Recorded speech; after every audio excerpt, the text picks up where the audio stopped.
Shouyi, I can't tell you how wonderful it is to first see you again, and number two, have you on the CEO Global Network podcast. I remember when we first met, right? It seems like yesterday, but it's quite some time ago now, isn't it? We go back a long way now. We do go back a long way, John. Thank you very much for having me because it's long overdue. We've been talking about catching up and we bumped into each other. We've seen each other. I've been kindly invited by you to your luncheons a few times. And however, we didn't get a chance to spend some quality one-on-one time. One on one. Yeah. Yeah, I mean we're gonna do that. I mean we got 10 minutes here for some one on Short one, and but we're sweet. gonna we're gonna do it. We're gonna do it after this, right? After this, we'll schedule it. But I just want to let everybody know, Shouyi, that you're the president and the CEO of Hanson Canada, an organization, a company that provides international students who are seeking a Canadian education. You provide them with seamless, integrative, and inclusive solutions to help them get to where they want to go, to help them succeed, Shouyi? I mean, it's extremely meaningful work. And you're also a board member and have been for some time at Yihong Community Wellness Foundation. So, really appreciate the great work that you do, Shouyi, and really respect, you as a leader and the organization you run. Okay. And so, again, it's great to have you with us. So the first question, what does responsible leadership in international education look like to you, Shouyi? John, that's a huge question. And It's a huge I'm, question. I'm so glad that you brought up the term responsible leadership because that is the term that I've been contemplating in my own mind and my own world in the professional and personal setting to think about how do we define that. In my humble opinion, in terms of responsible leadership at this point, is really about thinking about everything from the longer term and what is the ultimate goal that we're trying to accomplish. Sometimes that could be conflicting and even sacrificing your own personal interest or interim interest so that we can have that longer term plan accomplished in the future. Yeah. Oh, well, good for you. And how do you see international education changing life trajectory for the students that you have at Hanson? John, you've done too much homework, and that's really, really good because you've put all my words back into me. Hanson Canada's mission is all about changing life trajectories through education for generational impact in the global community. And the way that we do it and we accomplish it is by offering our international students, number one, the quality education experience. And I emphasize not just the education, but the overall experience, because life is a journey, and especially during this education journey. And we as an educator, we must provide that meaningful partnership, support, guidance, and help when our students need them. And when we look at younger people and when they are in this process, it's not just the education themselves that they're pursuing. It's really about the ability to learn, the curiosity about the world, and how they look at the future. And that to us is more meaningful to say, hey, we are really changing their life trajectories. 100%. Yeah, you absolutely are.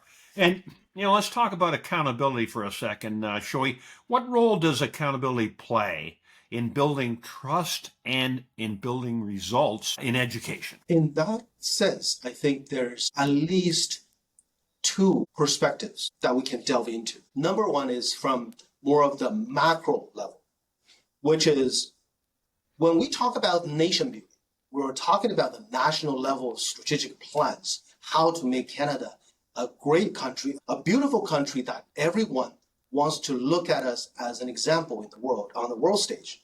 And education is part of it because we have a huge mandate on infrastructure, and that includes people and talent. And people and talent involves in immigration. Immigration involves international education because international education is a huge contributing factor or channel towards immigration for talents. And when it comes to Hanson Canada and how we cope and making sure that we build trust is to abide with the national interest, to align ourselves with where the nation's national level needs are to accomplish what we could or contribute with what we could. At the other level, or from the other perspective, which is from the students and community's point, you gotta deliver what you promise. Like you have taught us many, many times, is you want to build your trust with your customers, do what you promise and deliver. And that is what we want to or aspire to continue to do. Well, and that's exactly what you do. That's exactly what you do, Shouyi. Now, how do you balance innovation with the traditions of higher education? Back in the day, we used to proctor exams in the classrooms during exam times. So the professors would be walking up and down in the classroom to make sure no one is conducting any funny businesses. Not anymore, because nowadays everything is online, it's done on a computer, on a mobile device, and there's a lot of different ways to accomplish different things. And we as educators, we must educate ourselves to ensure that we're aware of all the innovations, all the technologies that's coming out, so that we can not just conduct and carry out the preventative measures, but to lead our students, to guide them how to better utilize these technologies. And in that sense, so we're learning and we're pivoting. And in terms of innovation, I think one of the things that I've learned from you and from some of the peers and mentors at CEO Global Network is also about always stay focused on the essence of everything that you see. If you do that, the other things are enablers, and we can utilize them to help us do a better job. Yeah, absolutely. And as a lifelong learner, Shouyi, I mean, you lead the pack, right? And so, yeah, that's absolutely true. What impact do you want Hanson Canada to really have over the next decade? As you look ahead the next 10 years, Shouyi, what impact do you want Canada Hanson to make? That is a bigger dream for me right now in a difficult time. Because number one, as a private institution, when there's a huge shift in the space or in the sector, we need to figure out a way to survive first. And by surviving, I mean we need to do whatever we can to find businesses, to pivot, to rebuild ourselves. And also at the same time, I've been having the pleasure of meeting some of the former government officials and country leaders over the past few months. And one of the things that I use, or the analogies that I use to talk to them, to say, we're a small, medium-sized enterprises. What we are doing is almost like fetching water from the river with a little bucket. And what we can contribute to the Canadian economy is by working hard, by trying to figure out a way to do the most efficient way that we can. However, we need the country to build river, to lead the river to where we want to contribute, to make it the most effective way to contribute. And by that, I mean, we would love to have the voice to help contribute to the national level of strategic plan building and to really contribute to the national level of strategy education, where we want to go for the next 10 years, especially in the international education space. Yeah, no, Hanson Canada will have a big impact on that. That's a tremendous vision. Shouyi, thanks for sharing that with us. I got one last question for you, and then we'll wrap up, okay? Already? One quick question. Yeah, we already, yeah. Hard to believe, eh? Yeah. So how do you measure success? And I think you've touched on this a little bit in some of your comments already, but how do you measure success beyond financial results in your organization? First and foremost, we're an education institute. And if we could accomplish our life trajectory changing mission and have that intergenerational impact in the true global community, that is our success. And I see that to an extent, because so far in the past 25 years, we have graduated over 25,000 international students.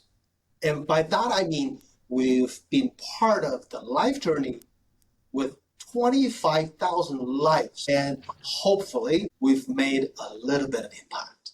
And that is one area. And the other area is, like myself and yourself as well, is beyond the professional work that we do, we want to contribute to community. I volunteer my time to Yihang Wellness Foundation for the senior cares. I also, as a vice chair on the board, and I also have been elected on the board for the Association of Chinese Canadian Entrepreneurs. Wonderful. And Congratulations. thank you very much. To help elevate the young entrepreneurs in the Canadian society and really contribute to, again, the nation building. That's a wonderful purpose, Shouyi. It's congratulations on all that you're doing, for international students and for entrepreneurs, as you say, and for the community at large, right? You set up a great leadership and example for us. No, well, thank you very much. Thank you very much, Shouyi. I can't tell you how great it is to see you, how much we appreciate you being on the CEO Global Network podcast today. Some wonderful lessons learned by listening to your answers to those questions. And as I say, congratulations, and really looking forward to getting together, one-on-one and catching up even more. But thank you very much. Much appreciated. Thank you, John. And you have a wonderful day. I look forward to catching up with you again. Yeah, we'll definitely do it. Okay. Take care. Yeah, bye now.